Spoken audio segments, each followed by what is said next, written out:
ہمارے وطن عزیز میں رہ رہے ہیں، خواہ وہ آباء و اجداد سے نسلاً بعد نسل رہ رہے ہوں یا انہوں نے بعد میں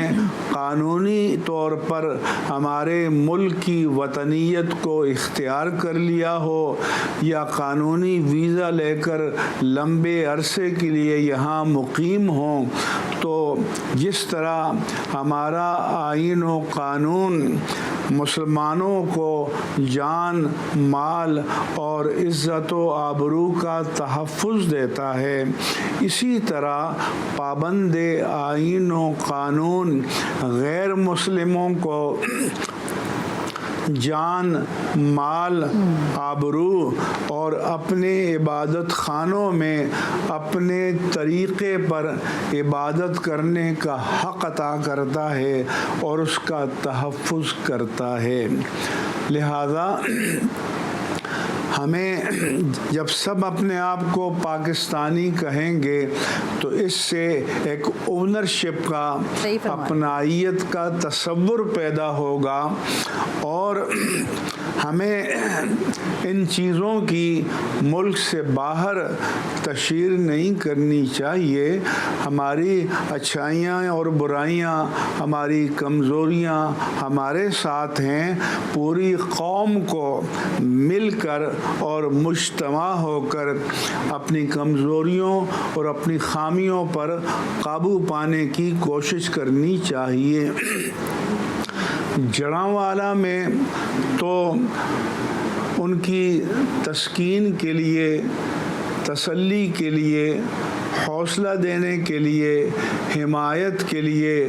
وزیر اعظم پاکستان بھی چلے گئے، وزیر اعلیٰ بھی چلے گئے، بیشتر وزراء بھی گئے، چیف جسٹس آف پاکستان بھی گئے،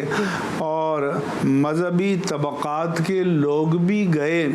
مگر اس سے کچھ عرصہ پہلے باجوڑ میں ایک مذہبی جلسے پر خودکش بم دھماکہ ہوا،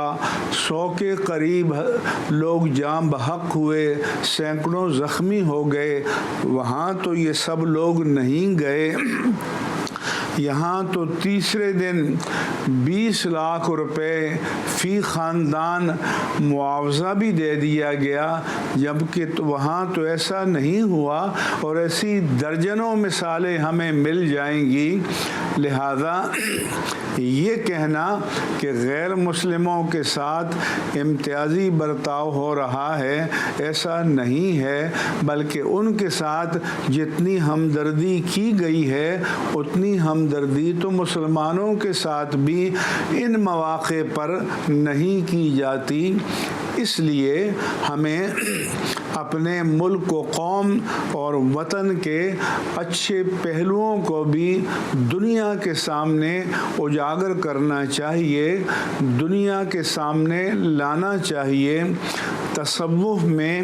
ایک فرقہ ملامتیہ ہوتا ہے کہ کوئی روحانی اور علمی کمالات کا حامل شخص جو صاحب ورع و تقوی بھی ہے، وہ ایسی حرکات کرتا ہے کہ لوگ ان سے دور رہیں اور وہ الگ تھلگ ہو کر اللہ کی عبادت میں، ذکر و فکر میں مشغول رہیں، لیکن ہم من حیث القوم فرقہ ملامتیہ بن گئے ہیں۔ ہمارے میڈیا میں جو ہمارے لبرل حضرات اینکر پرسن، براڈ کاسٹر بن کر بیٹھے ہوئے ہیں، وہ اس بات کے انتظار میں رہتے ہیں کہ کوئی خرابی آئے تو اس کی دنیا بھر میں تشہیر کریں۔ کیا 25 کروڑ مسلمانوں کے ملک میں کوئی اچھائی نہیں ہے، کوئی خیر کا پہلو نہیں ہے؟ تو ہمیں اپنے اچھے پہلوؤں کو بھی دنیا کے سامنے اجاگر کرنا چاہیے، دنیا کے سامنے لانا چاہیے۔ مفتی صاحب، جو آپ نے احاطہ کیا ہے جڑاں واقعے کے حوالے سے وہ بڑا ظاہر عمدہ ہے، لیکن اسی میں ایک سوال اور بھی اسی مناسبت سے ذرا مختلف سوال ہے۔ جبراً شادیوں کی بات ہوتی ہے، پھر ساتھ یہاں پہ یہ بھی کہا جاتا ہے کہ مذہب کی تبدیلی کی بھی بڑی بات کی جاتی ہے، اور پھر الزامات کا ایک سلسلہ شروع ہو جاتا ہے۔ ذرا اس پر روشن ڈالیے گا۔ اگر کہیں کوئی غیر مسلم لڑکی کسی مسلمان لڑکے کی عقیدت میں مبتلا ہو کر اسلام قبول کرتی ہے، شادی کر لیتی ہے، تو پراپیگنڈا شروع کر دیا جاتا ہے کہ جبراً مسلمان بنایا گیا ہے۔ میں برملا اعلان کرتا ہوں کہ اسلام میں کسی کو جبراً مسلمان بنانے کا کوئی تصور نہیں ہے۔ اللہ تبارک و تعالیٰ کا قرآن کریم میں واضح اور دو ٹوک اعلان ہے کہ لا اکراہ فی الدین، کسی کو دین اسلام قبول کرنے پر مجبور نہیں کیا جائے گا، مگر میں یہ بھی مطالبہ کروں گا کہ چھوٹتے ہی کسی تحقیق اور تفتیش اور چھان بین کے بغیر یہ فتویٰ عائد کر دینا کہ جبراً مسلمان بنایا گیا ہے، یہ آئین، قانون، اخلاق اور شریعت کی روح سے ہرگز جائز نہیں ہے۔ چند ماہ پہلے ہندوستان سکھر کے علاقے میں 2 ہندو لڑکیاں، انہوں نے اسلام قبول کیا، 2 مسلمان نوجوانوں سے شادی کی۔ ہمارے پورے میڈیا نے شور مچانا شروع کر دیا کہ جبراً مسلمان بنایا گیا ہے۔ ہندو برادری نے بھی زور شور سے واویلا مچانا شروع کر دیا۔ تو چیف جسٹس آف اسلام آباد ہائی کورٹ اس وقت جسٹس نصر اطہر من اللہ تھے، انہوں نے ان کو عدالت میں بلایا اور 2 ہفتے کے لیے ان کے ہندو والدین کے حوالے کر دیا۔ جب کسی ملک میں اگر کوئی مسلمان لڑکی گھر سے باہر آزادانہ جا کر کسی سے شادی رچا لے، جس کو کورٹ میرج کہتے ہیں، اور اس کے والدین عدالت سے رجوع کریں، تو عدالتیں ان کو ان کے ماں باپ کے ساتھ نہیں بھیجتی بلکہ دارالامان بھیج دیتی ہیں۔ لیکن 2 ہفتے کے بعد وہ ہندو لڑکیاں ہائی کورٹ میں آئیں اور انہوں نے اعادہ کیا کہ ہم نے خوشی سے اسلام قبول کیا ہے اور ہم اپنے شوہروں کے ساتھ جانا چاہتی ہیں۔ چنانچہ ہائی کورٹ نے انہیں شوہروں کے ساتھ جانے کی اجازت دے دی۔ تو پس ثابت ہوا کہ ثبوت کے بغیر الزام نہیں لگانا چاہیے، نہ کسی فرد پر، نہ کسی ملت پر، نہ کسی مذہب پر، نہ کسی قوم پر، نہ کسی طبقے پر۔ سو یہ کلچر بھی ہمارے ہاں ناجائز ہے، آئین، قانون، اخلاقی اقدار اور اسلام کے خلاف ہے۔ اللہ تبارک و تعالیٰ کا قرآن کریم میں واضح اعلان ہے کہ یا ایھا الذین آمنوا اذا جاءکم فاسق بنبأ، اے مومنو اگر تمہارے پاس کوئی فاسق شخص کوئی خبر لے کر آئے تو فوری رد عمل دکھانے سے پہلے فتبینوا، اس کی تحقیق کر لیا کرو، چھان بین کر لیا کرو کہ آیا یہ خبر سچی ہے یا جھوٹی ہے۔ ان تصیبوا قوما بجہالہ، کہیں ایسا نہ ہو کہ تم جہالت میں، نادانی میں، رد عمل میں کسی قوم کو نقصان پہنچاؤ۔ فتصبحوا علی ما فعلتم نادمین، اور پھر تمہیں خود اپنے کیے کرائے پر شرمسار ہونا پڑے، شرمندہ ہونا پڑے، نادم ہونا پڑے۔ اس لیے عدالتوں کی بھی ذمہ داری ہے اور میڈیا کی بھی ذمہ داری ہے کہ ثبوت، تحقیق، تفتیش اور چھان بین کے بغیر